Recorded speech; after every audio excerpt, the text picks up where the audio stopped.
Yeah. And stop doing the breasts. You guys who are making the fucking AI movies, get off the breasts for Christ's sake. Okay. Jesus, go find a girlfriend.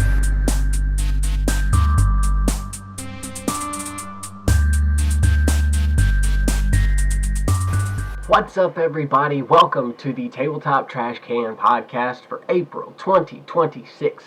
Today, I sat down with Steve Marra and we talked about building and painting model planes, growing up a rocker in a blue-collar home, and pursuing arts throughout his life.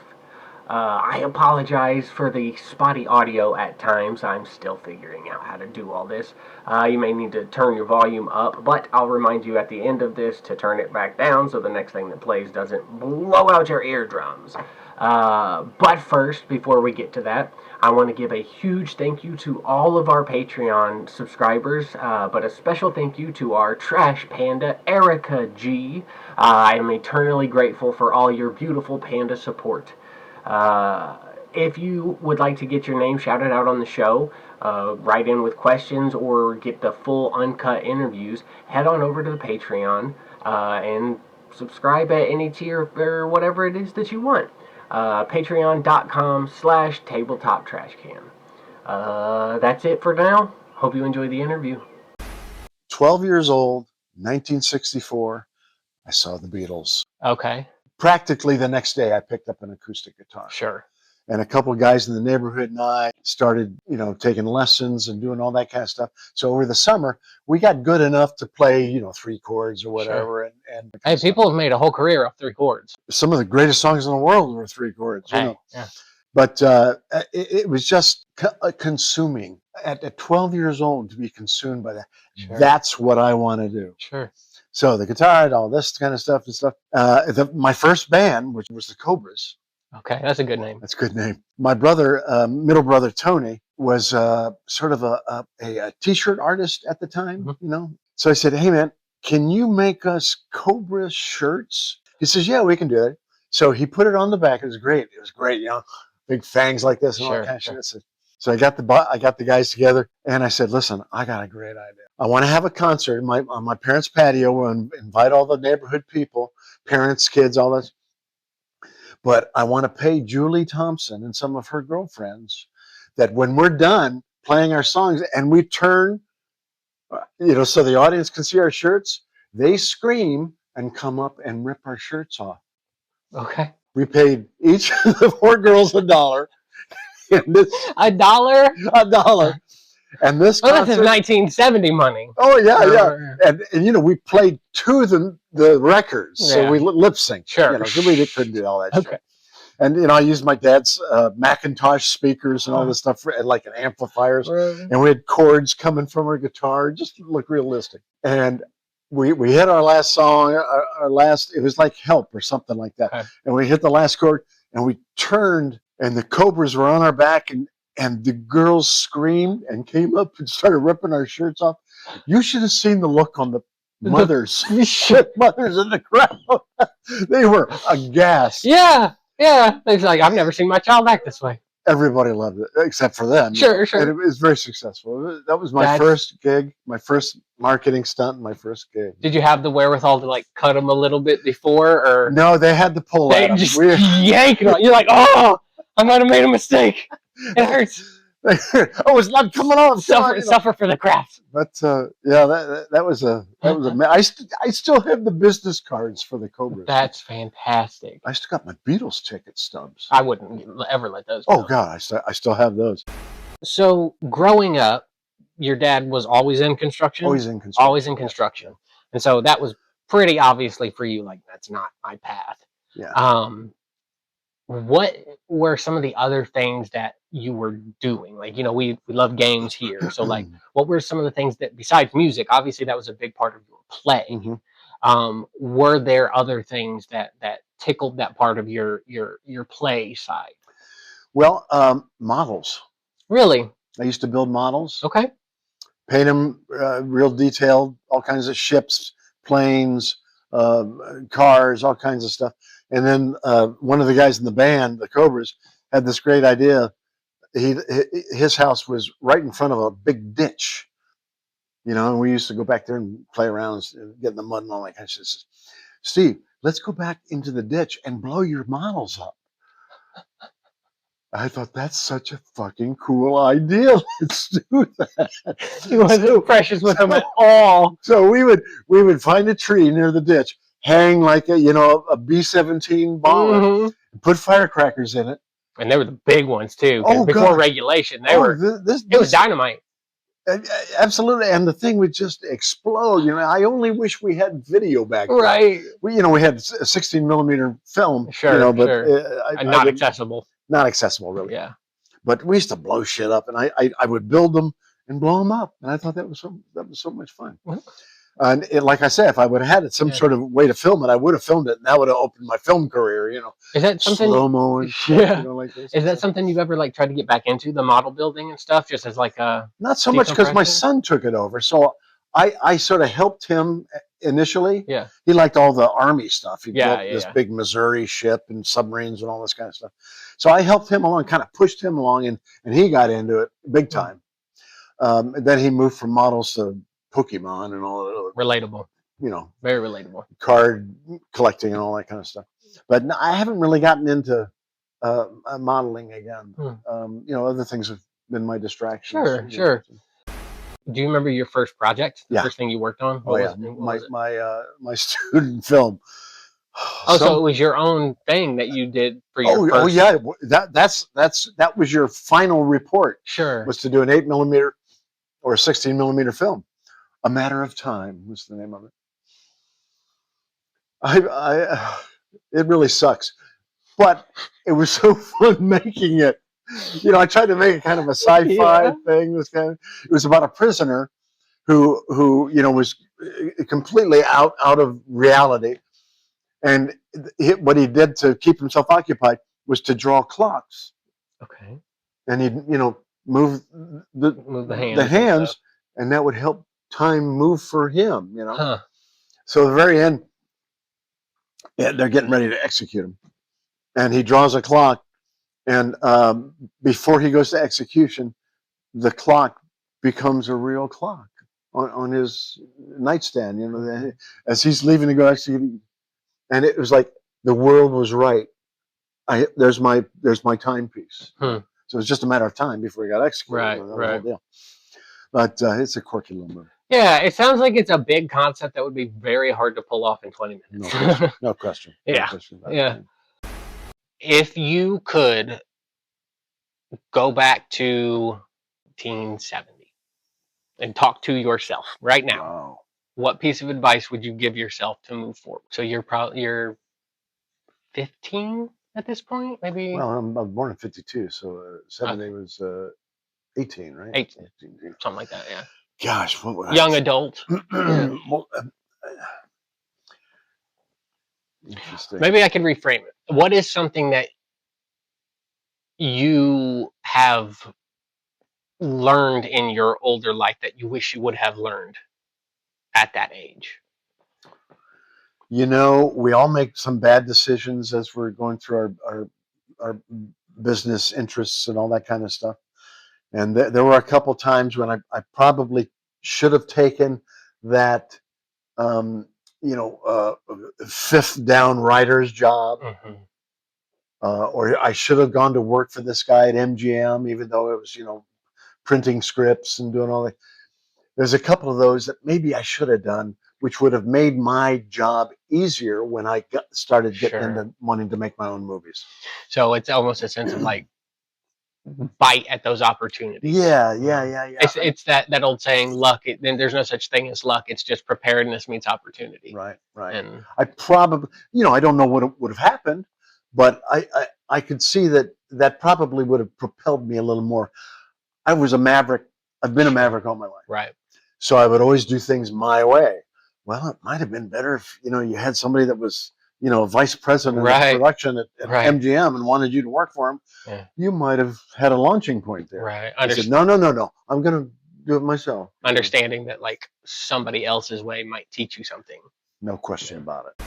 Okay. Is there a franchise that you've been a fan of, like, for a long time that if given the opportunity you would want to work with?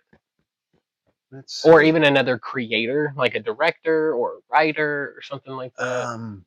I mean, obviously the easy one, Spielberg. Well, yeah, I favor Ridley Scott a little bit more than Spielberg. Although Spielberg's brilliant, but I think Ridley Scott just has got the right edge to him. I mean, Alien is timeless. One of the best movies ever made. Yes, timeless. You watch that movie now and you go, this is fucking brilliant. Yeah. Still I remember sometime last year showing it to somebody for the first time, and they were like, nothing's really happening. And it's like in the first 20 minutes, I was like, buckle up. Buckle up. I remember so well, 1979 when it was released. That same guy I was talking about that had the job available at MGM. Yes. He and I became very good friends. So I would go over to the cafeteria at MGM, and I saw notices all around. Said, private screening of Alien tonight. And I go, Bob, I got to go to that. I've heard so much about this movie. So we went to the MGM screening room, to watch Alien. The thing I noticed, these people work at this company, and they're running out of the fucking theater. They were so freaked out. I go, Bob, this movie's going to be a hit. This is going to be fantastic. These people made it, and they're running out. Yeah. I mean, the time that it was made and the fidelity of animatronics and the way that they use lighting and the camera moves and things like that create such a sense of like dread. Oh, Jesus. As soon as things flip and you realize what's going on, you're uncomfortable until it ends. It was totally uncomfortable. Yeah. But the great thing about that, the buildup was, it's what you don't see that scares you. It's like Jaws. And when they finally pay off with the alien, at the end and all that stuff, the chest burster, which was a great scene. Yes. All that stuff. I've seen that movie 50 times probably. Yeah. I just, that's top of my list. But go back to your question about franchise. I can't really think. It would probably be some kind of sci-fi horror. Yeah. I mean, they're still making Alien movies. Yeah, they've hit a couple bumps. I didn't love, what was the most recent one? Romulus? Is that Romulus? Yeah, I didn't love that. I wasn't a big fan of that. I thought it was fine. I really loved the android character. I thought he was fantastic, but I didn't really buy into the rest of the cast, unfortunately, and just some of the creative. Prometheus. I almost walked out of Prometheus. Really? Said, wait a minute. You're telling me we're going back to the engineers and the people who created life and all that stuff, and that's where the aliens come from? Bullshit. That's right. That wasn't the original storyline. That didn't work. So I thought, what was the guy's name? Damon Lindelof, who wrote that script. I think he completely derailed the franchise with that one. Bold take. But that would be a cool franchise to be a part of. For sure. I've written a couple horror movies myself, and it's fun to, create that scare. Yeah, that tension, to build tension and make it pay off in the end. We got the fun thing now. Uh-oh. You know what a this or that is? I'll give you two things, and you have to pick one. Okay. And we're just gonna define who Steve is. Oh God. And don't worry, they're not that bad. Is this the Colbert Report? No. I am a Steven, but I got nothing on Colbert. All right. Mornings or nighttime? Nighttime, definitely. Cats or dogs? Dogs. That was a quick one on that. Okay. I got two chocolate labs at home. Okay. 4 months old. Oh my God. Callie and Roxy, and they are gorgeous, but boy, are they mischievous. Yeah, I mean labs in general. Oh, they have teeth like razors. Well, and they're also puppies, so they're just super mouthy because they're just like figuring out. They're basically land sharks. Exactly. Beaches or mountains? Oh, mountains. Mountains. That was another quick one. Go out or order in? Go out. Okay. You got a favorite spot? Eatery, meaning? Yeah. I would say Diane and I like Capri. Okay. The Italian restaurant. Yes. It always seems to fit that romantic dinner for two or meeting friends. Without it being like overly bougie. Yes. It's not bourgeois. Yeah. It's just really good food. And one of the reasons I used to know the owner, he's since moved up to South Bend. Arturo De Rosa was his name, and he and my dad were really good buddies. So knowing Arturo when he was there, you know, he'd bring food out for free. Just this right out of the kitchen. Try this, you know, that kind of stuff. So it's close to my heart. Sure. And do you gravitate towards like Italian food if you're going to go out? My dad was, you know, right off the boat. So. Really? That explains a lot about get a real job. Yeah. Oh, no question about it. Yeah. His whole attitude was Italian. Well, and it's not even just being Italian, but like being an immigrant, first generation immigrant is stressful. And to have kids, to just want them to succeed. Yeah. Stevie, what are you doing? What are you doing with your long hair? Your long hair. Cut your hair. Pancakes or waffles? Pancakes. Okay. Streaming or physical media? Streaming media or physical media? Oh, physical media. I figured, yeah. This will be one close to your heart. 3-4 or 4-4? Oh, I'm gonna go for 3-4. I like that little waltz. Yeah. Okay. Here's a silly one: alligators or crocodiles? Let's see. Which way are the mouths open? Both. Crocs up, crocs down. I do believe. Oh, I don't know the difference between them. For me, it's always the teeth. Like you see both top and bottom teeth with crocodiles, and you only see top teeth with alligators. I'm going to lean towards alligators. I mean, they're closer to us. We have some crocodiles here. I think we have like one species, but we got some big gators. I'll say alligators. You ever eat an alligator? Have I ever met an alligator? Eaten? No, I've never eaten an alligator. It's good. Do you like seafood? Yeah. Okay. You should try alligator. It tastes like seafood? Tastes like clams, if you like clam. Okay. Like kind of like a clam chowder, same kind of viscosity. Actually, no, that's a lie. It's got the bite of clams, and it tastes like chicken. No. Like people be like, oh, it tastes like it. I've never alligator legitimately tastes like chicken. I've never had. Very good. All right, this one's the more the storyteller in you. Technology or magic? Magic. It's always magic. I mean, you wrote a kid's book called The Magical Cat. That's right. I always believe in magic, even though I know it doesn't exist. Hey, our modern technology is magic. You zoom in on those things, and it's just metal and rocks that we figured out how to put together in a certain way. And that's kind of magical. That's all. I mean, you go back 1,000 years, and they'd be like, witch. Vin Diesel or Dwayne "The Rock" Johnson? Oh, geez. I think Vin's a little more, or he's less pretentious than The Rock, I think. Okay. I would say in his presentation of himself. Yes, I would think so. I stand by it. Vin Diesel does his best acting against children because he drops all the tough guy stuff.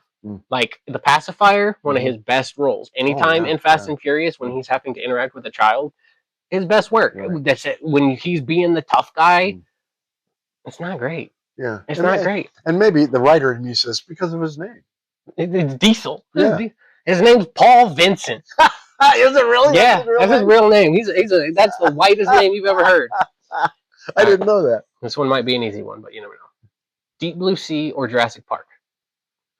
Oh, the movies? Mm-hmm. Samuel L. Jackson is in both of them. Yeah, that's right. And dies in both of them. Yeah. Technically, he dies on screen in Deep Blue Sea. We do not see him die in Jurassic Park, so his character could still be alive. He brutally died in Deep Blue Sea. Oh, yeah. That just grabbed him. Yeah. I'm going to say Jurassic Park because I was just so blown away by the dinosaurs and how the fuck did they make that T-Rex? Obviously, this should have come to mind. You saw that in theaters. Oh, yeah. Fantastic. Oh, yeah. Oh, with my son. Yeah. And he just. Oh man, he's my age. He was 4 years old, 5 years old. 5 or 6. And he said, "Look at that fucking." He didn't say that, but that T-Rex scene just blew him away. We had such a great experience. It still holds up to this day. That scene because they did so much with light and making it rain, so it obscures and the cameras angles and stuff. It's so well done. The shit looks real. Yes, absolutely. I just love it. All right, last one. Okay. Single player or co-op? So with video games, there's different types. Co-op means we're playing this game together. We're working on the same goal. We're working together to complete this task. Single player, very obvious. I'm playing by myself. This is solitaire to complete a goal. If you're single player, yeah, you prefer to be. I prefer to just hone in on my own thing, my own world's happening right now. Did you ever get into golf? Never. Never? Oh my God, my dad and my brothers have been golf gods forever. You know, the children's book. Yes. Let me tell you why I enjoyed that so much. I didn't have to answer to anybody. No. I financed it. I wrote it. I found the artist, directed the artist. I did all the art direction. She's fantastic, but they're my scenes. Shout out for using a real artist. No, oh yeah. You see the sign on the no AI. Fuck AI. Fuck AI. Well, hang on. Fuck generative AI. I am all for AI finding and destroying cancer in people. I don't need it to make an anime girl with 3 tits. No question. I don't need that. No question. Yeah. And stop doing the breasts. Guys, who are making the fucking AI movies, get off the breasts for Christ's sake. Okay. Jesus, go find a girlfriend. Oh, well, that's the problem is they're like diluted by ChatGPT and they're just like, how come no women like me? I don't know. You're a perfect man in every way. We're all perfect.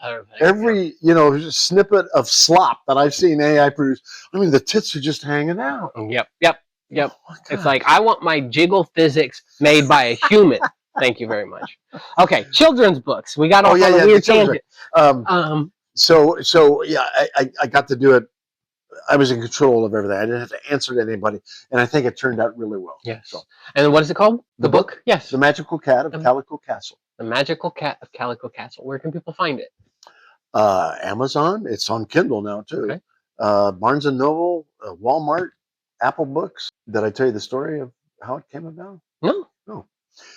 Back in, let's see, how old were the kids? 97, 98, something like that. Things were really lean for the Marra household. So one Christmas, I thought, well, I can't get a mountain of gifts for these kids. I just can't afford it. So I wrote them a story. First, third, second, fourth line rhyme, stanzas, called The Magical Cat of Calico Castle. And the kids love it. I read it to them on Christmas Eve, and they just absolutely loved it. I read it to them again, throughout the years and all that kind of stuff, and had somebody draw some pictures, from real rough pictures, and then gave it to them for another Christmas or something like that. But about 2 years ago, Caitlin said, I was cleaning out my closet, and look at what I found. The original typewritten on a Selectric typewriter version of Magical Cat of Calico Castle that you gave me and Liam. And she looked at me straight in the eye and says, you need to make this a book. Dad, make this a book.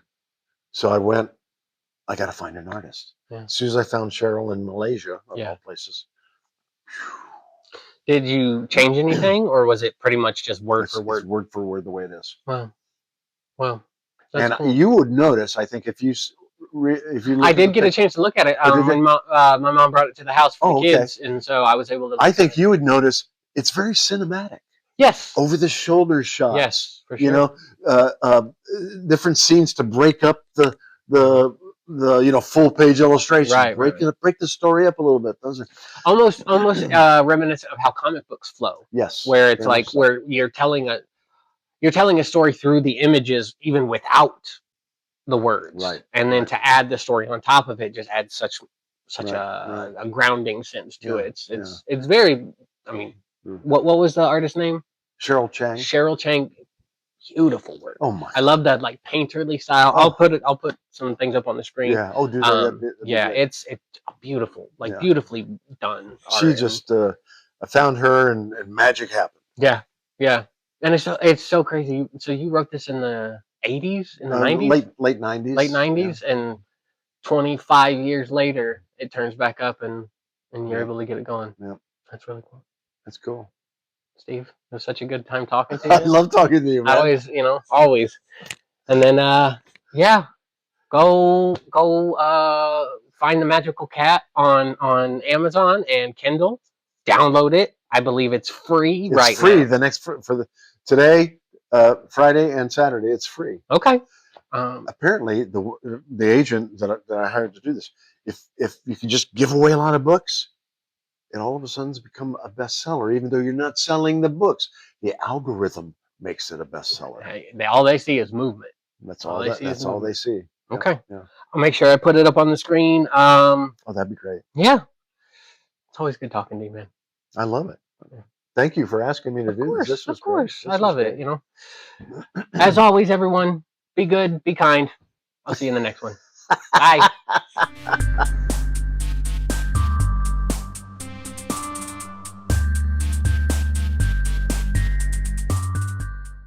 What's up, everybody? I hope you liked that interview. Just a quick reminder, turn your volume back down. Turn your volume down. It's going to blow out your speakers. You're going to hate me so much if I didn't remind you. You got to turn the volume back down because I'm terrible at this and I don't know how to make things sound good yet. I'll figure it out, but you got to turn your volume down. Okay, bye.